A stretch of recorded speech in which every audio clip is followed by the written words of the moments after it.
Hello guys.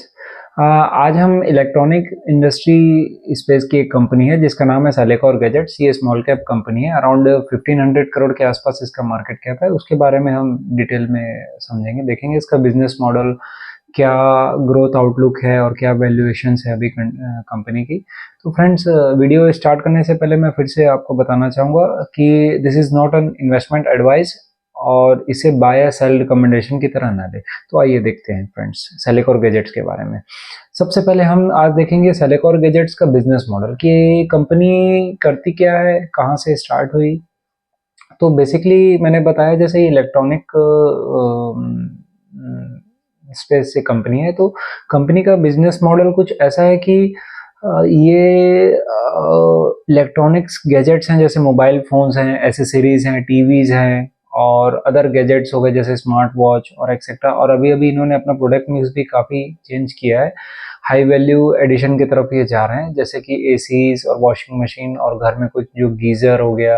ये सब products actually ये सेल मैन्युफैक्चर बेसिकली मैन्युफैक्चर नहीं करती है, ये मैन्युफैक्चरिंग आउटसोर्स करती है और उसमें अपना ब्रांड लगा के अपने ब्रांड के मार्का में ही प्रोडक्ट सेल करती है। जैसे इसके अच्छे अच्छे बहुत स्ट्रॉन्ग टाई अप्स है बड़ी बड़ी कंपनियों से, जैसे पीजी इलेक्ट्रो प्लास से भी इसका टाई अप है, इपेक ड्यूरेबल से भी टाई अप है। तो ये बेसिकली उनसे मैन्युफैक्चर कराती है, फिर अपना मार्का, अपना ब्रांड या अपना जो भी आप बोल लो स्टिकर अपना लगा के फिर प्रोडक्ट डिस्ट्रीब्यूट करती है। तो इसके अभी अराउंड H1FY25 की रिपोर्ट में इन्वेस्टर प्रेजेंटेशन में इनका था कि 60,000 प्लस रिटेलर्स हैं इनके और काफ़ी तगड़ा इनका डिस्ट्रीब्यूशन नेटवर्क है। अराउंड 1500 से ज़्यादा इनके डिस्ट्रीब्यूटर्स हैं। तो बहुत स्ट्रॉन्ग ब्रांड मतलब नेटवर्क है। और ब्रांड क्योंकि स्मॉल कैप कंपनी है और ज़्यादा पुरानी कंपनी नहीं है, तो इनका यह ब्रांड प्रेजेंस उतना नहीं था, लेकिन अब धीरे धीरे ये बहुत तेज़ी से इस एक दो साल में ब्रांड भी अपने आप को अपनी मतलब इस्टेब्लिश कर ली है और एक ब्रांड विजिबिलिटी बहुत तेज़ी से इनकी बढ़ रही है। तो अब हम देखते हैं ये प्रोडक्ट्स क्या क्या सेल करती है। सबसे पहले तो इसका जो मेजर चंक ऑफ रेवेन्यू है ना, वो मोबाइल फ़ोन से आता है। मोबाइल फ़ोन से मैं आपको बता दूं कि इसके जो मोबाइल फ़ोन्स हैं वो 700 रुपीज़ से स्टार्ट है। अब आप बोलोगे 700 रुपीज़ का मोबाइल फ़ोन, जो ओल्ड पुराने ज़माने में जो नोकिया का जो डब्बा वाला फ़ोन आता था, ये उस टाइप के भी फ़ोन सेल करती है। और 10,000 तक के भी स्मार्टफोन्स जो टच टच स्क्रीन वाले 10,000 तक की भी ये सेल करती है। तो इनका क्या है कि अभी आप देखोगे इंडिया में इनका एम वही है कि ज़्यादा से ज़्यादा लोगों तक होगी। अभी भी हमको लगता है कि यार मोबाइल तो सबके पास है, लेकिन आप गांव-गांव में देखोगे और जैसे यूपी में इनका मेन है, 40-45% इनका रेवेन्यू यूपी से ही आता है। वहाँ गांव-गांव में अंदर-अंदर जाके मतलब इतने डीप अंडर पेनिट्रेशन है अभी भी मोबाइल फ़ोन नेटवर्क्स की। तो इनका वही है कि लगभग जितने ज़्यादा लोगों तक ये टेक्नोलॉजी या कम्युनिकेशन पहुँचा सके।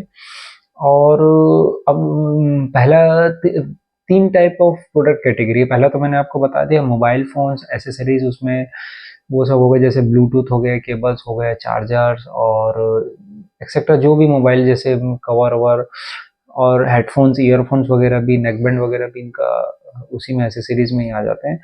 और सेकंड टाइप ऑफ जो कैटेगरी है वो जैसे स्मार्ट वॉचेस हो गए और आजकल कुछ ब्लूटूथ स्पीकर्स वगैरह भी आ रहे हैं, जो काइंड ऑफ एसेसरीज आप एसेसरीज में ही मान सकते हो सेकंड कैटेगरी में। पहला तो प्रोडक्ट्स हो गए मोबाइल फोन्स वगैरह और सेकंड एसेसरीज हो गई मोबाइल्स की और एक स्मार्ट वॉचेस और ये सब आप देख सकते हो। तीसरा जो है जिन्होंने अभी देखो क्या है ना कि मोबाइल फ़ोन वगैरह में कंपटीशन बहुत है, तो उसमें ये ना स्टार्ट तो किए थे कि अपने आप को वैल्यू ब्रांड प्रेजेंस करेंगे कि इनके जो प्रोडक्ट्स रहेंगे, जो जिस कीमत में जिस प्राइस में ये दे रहे हैं, ये अपने आप को एज अ मतलब कॉम्पिटिटर बहुत है। आप देखो रेडमी, वीवो वगैरह, तो अपने आप को एज अ ब्रांड पोजीशन करेंगे उनके सामने। लेकिन ये उतने एस्टेब्लिश नहीं हो पाए। ये बेसिकली वॉल्यूम गेम ही प्ले कर रहे हैं, मतलब वॉल्यूम में ही इनकी ग्रोथ आ रही है पूरी। और तब इनको क्या समझ में आया कि अगर इनको वैल्यू गेम खेलना है तो इनको third type of product category जो हायर मार्जिन प्रोडक्ट्स हैं, जैसे एसीज हो गए, वॉशिंग मशीन हो गए, गीजर्स हो गए और अब आजकल जो जो भी किचन अप्लायंसेस हैं, मतलब मिक्सी हो गया और ओवन ओवन एक्सेट्रा और कुछ कुछ अदर जो अप्लायंसेस है होम अप्लायंसेस, जैसे हेयर ड्रायर एक्सेट्रा, वो सब में भी ये एंटर कर रहे हैं। तो ये थर्ड कैटेगरी ऑफ प्रोडक्ट्स हैं, तो इसमें हायर मार्जिन रहती है, तो ये उसमें शिफ्ट कर रहे हैं धीरे धीरे। तो वॉल्यूम के साथ साथ ये वैल्यू गेम भी प्ले करना चाहते हैं, इससे ये समझ में आ रहा है। और अब हम देखते हैं बेसिकली इनका डाइवर्सिफिकेशन कैसा है, मतलब क्या क्या इनका जियोग्राफिकल प्रेजेंस कितना है। जैसे नॉर्थ इंडिया में अराउंड अराउंड मुझे ध्यान आ रहा है कि 43% इसका कुछ है, और ईस्ट और वेस्ट में लगभग 17-18% है इक्वली, और साउथ में 21% के आसपास। एक्सपोर्ट इनका बहुत कम है, 1-2% ही कुछ है। और एक्सपोर्ट के बारे में भी इन्होंने बताया कि एक्सपोर्ट पे भी ये फोकस करें आने वाले सालों में, मतलब ये यहाँ एस्टेब्लिश करके थोड़ा सा ठीक ठाक 2-4 साल में एक्सपोर्ट के लिए भी बढ़ने वाले हैं।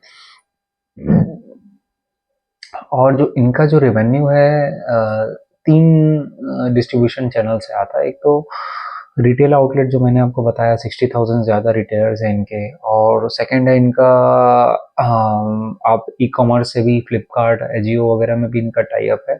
और बड़े जो बिग रिटेलर्स हैं जैसे रिलायंस हो गया, क्रोमा हो गया, वो सबसे भी इनका टाई अप है। और अपनी खुद की भी वेबसाइट है जिससे बहुत कम आता है। तो ज़्यादातर इनका जो रेवेन्यू चंक है 95% के आसपास वो रिटेल आउटलेट से ही आता है, ऑफलाइन रिटेल से। और बड़े प्रोडक्ट्स ऑब्वियस है कि देखो, लोग मोबाइल फ़ोन में और वेबसाइट और इधर-उधर सब सर्च तो करते हैं रेट वगैरह, लेकिन अल्टीमेटली लास्ट में परचेस वो, क्योंकि एक मतलब फ़ील करके, टच एंड फ़ील वाला जो इम्प्रेशन है कि लोग टच करके ही या देख के ही लेना चाहते हैं, इसलिए रिटेल में ही इनका ज़्यादा फोकस है। हालाँकि अभी ये शिफ्ट कर रहे हैं ई-कॉमर्स में भी, जैसा-जैसा क्विक कॉमर्स और ई-कॉमर्स वगैरह आ रहा है, उसमें भी ये फैल रहे हैं। तो अब हम देखते हैं कि इनका पास्ट क्या था, जैसे पास्ट फाइनेंशियल्स कैसे रहे और अभी आगे क्या ग्रोथ आउटलुक की तरफ बढ़ रहे हैं। पास्ट में देखिए, इनका अक्टूबर 2023 में इनका आईपीओ आया था, और इन्होंने आईपीओ के समय बोला था अपनी डीआरएचपी में कि अराउंड अराउंड 5 ईयर्स में 5,000 करोड़ अपने रिवेन्यू को ले जाएंगे। उस समय इनका FY23 में अराउंड रिवेन्यू आया 250 करोड़ के आसपास।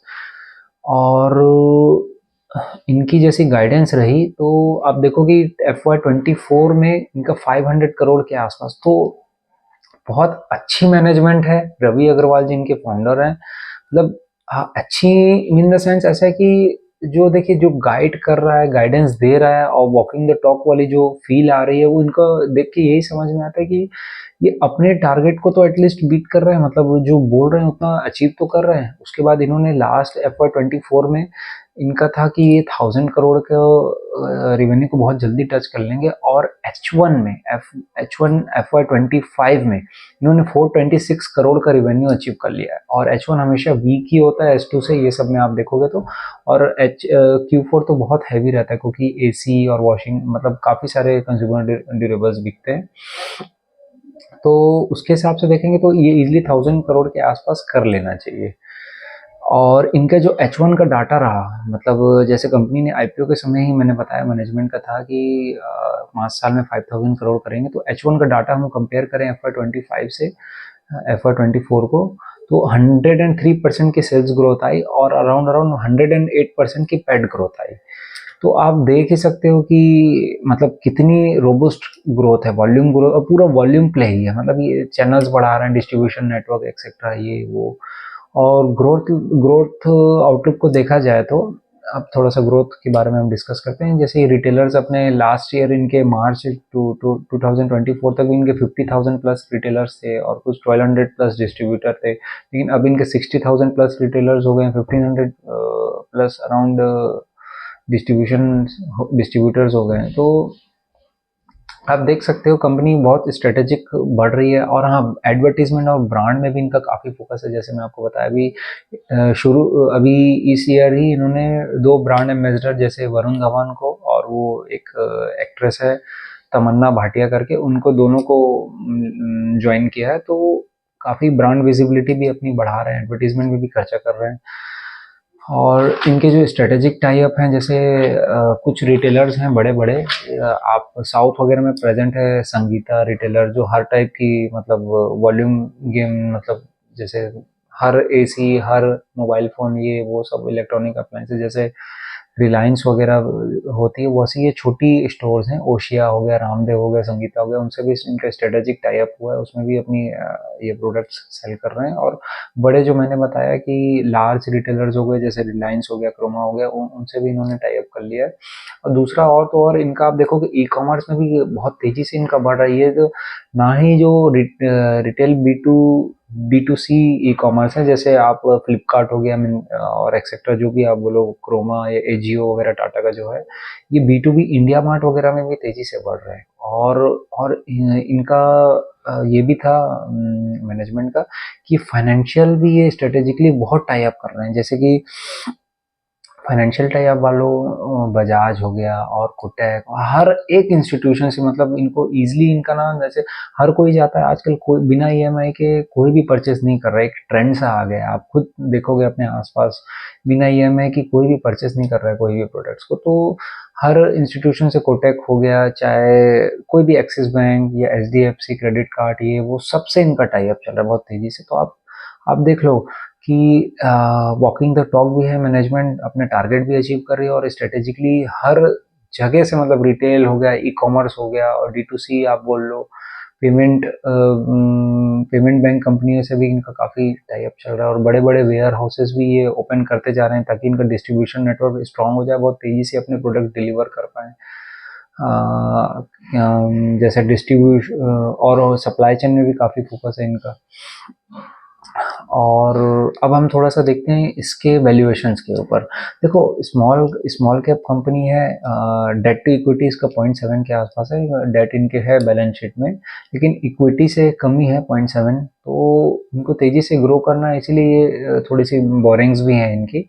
और दूसरा क्या है कि इनका जो आप देखोगे, अगर अभी आप रिसेंट में आप बोलोगे कि इनका बैलेंस शीट में इन्वेंट्री अप चले गया, ट्रेड रिसीवर्स भी अप चले गए, तो स्मॉल कैप कंपनी इतना तेज़ी से ग्रो कर रही है, 100% से ग्रो कर रही है कोई कंपनी, तो उसका इन्वेंट्री भी ऑब्वियस है थोड़ा तो ऊपर जाएगा ही भाई। वो अपना पैसा जो आ रहा है, उसको कैश फ्लो आ रहा है, वापस लगाएगी, तब तो तेजी से वो ग्रो करेगी अपनी इक्विटी कैपिटल को। और ट्रेड रिसीवेबल्स भी उतना खासा नहीं बढ़ा है इसका, मुझे डाटा याद नहीं है, मैंने रिसेंट में चेक किया था इस क्वार्टर का भी, Q2 का FY25 का। तो ये सब था। और वैल्यूएशंस वाइज हम देखें तो अगर ये 100% से भी ग्रो करे एकदम कंजर्वेटिव साइज, क्योंकि 50% अपना टारगेट तो इन्होंने अचीव कर लिया है। 500 करोड़ FY24 में था, तो 426 करोड़ तो ये H1 FY25 में ही इन्होंने अचीव कर लिया। और पैट इनका अगर लास्ट ईयर 16 करोड़ के आसपास था, तो हम अगर 100% भी माने, 100 से थोड़ा कम भी माने, तो 30 करोड़ के आसपास से प्रैक्टिकली अचीवेबल है। और मार्केट कैप इसका 1500 करोड़ के आसपास है, तो पैट हमको मिल रहा है अराउंड 50 के आसपास, और 100% का ग्रोथ इंजन है। तो ये रहा फ्रेंड्स आज का सेलेकॉर गैजेट्स लिमिटेड के बारे में। तो फ्रेंड्स, अगर आप इस टाइप के वीडियो चाहते हैं कि हम रेगुलर आपको अपडेट करते रहें, तो प्लीज़ हमारे चैनल को सब्सक्राइब करना ना भूलें। ओके फ्रेंड्स, मिलते हैं नेक्स्ट वीडियो। जय हिंद।